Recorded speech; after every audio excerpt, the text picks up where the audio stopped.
বিবাহ কেন্দ্রিক আরেকটা মারাত্মক কুসংস্কার আছে আমাদের দেশে, যে কুসংস্কারটার নাম হলো উকিল বাবা।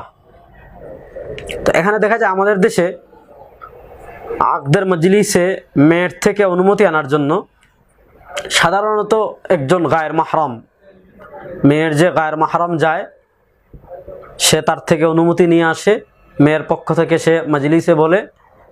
তো এই যে লোকটা অনুমতি আনতে যায় তাকে আমাদের দেশে উকিল বাবা বলা হয়।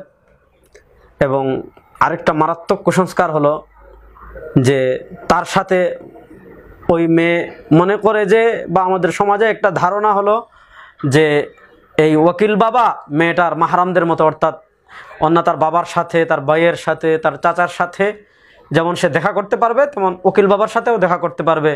বিভিন্ন সময় হাদিয়া তোহফা তাকে প্রেরণ করা হয়, তাকে সম্মান করা হয় এবং তাকে বাবার দৃষ্টিতে দেখা হয়। তো এখানে প্রথম কুসংস্কার হলো যে বিয়ের জন্য তার মাহরামকে ওকিল হতে পারবে না, গায়ের মাহরাম হতে হবে, এটা কোনো শরীয়তের বিধান না। তার মাহরামকেও কি করতে পারে, অনুমতি আনতে পারে। এক্ষেত্রে গায়ের মাহরামকে ওকিল বানানোর যে সমস্যা হয়, প্রথমেই হলো যে এর পর্দার গুরুত্বপূর্ণ বিধান লঙ্ঘিত হয়, এক নম্বর। দুই নম্বর হলো আমরা অনেকেই মনে করি যে ওকিল সে যখন অনুমতি আনবে তখন তার সাথে দুইজন সাক্ষী লাগবে, এজন্য ওকিল সহ আরো দুইজন যায়, 3-4 জন গায়ের মাহরাম যায়, গিয়ে মেয়ের থেকে অনুমতি নিয়ে আসে। এখানে আপনার ভালো করে বুঝতে হবে, দুইজন সাক্ষী লাগবে হলো আপনার বিয়ের ইজাব কবুলের সময়, আকদের সময়। মেয়ের পক্ষ থেকে যদি একজন গিয়েই অনুমতি নিয়ে আসে বিয়ে হয়ে যাবে। মেয়ের থেকে অনুমতি আনার সময় কোনো সাক্ষী রাখা শর্ত না। যদি একজন মেয়ের পক্ষ থেকে, তার আত্মীয় যদি, তার মাহরাম যারা, তার বাবা ভাই যে কেউ যদি মেয়ের পক্ষ থেকে অনুমতি নিয়ে আসে হয়ে যাবে। এক্ষেত্রে আলাদা ওকিল বাবা লাগবে, গায়ের মাহরাম কেউ হতে হবে, উকিলের সাথে 2 জন সাক্ষী থাকতে হবে। এগুলো সব হলো কুসংস্কার।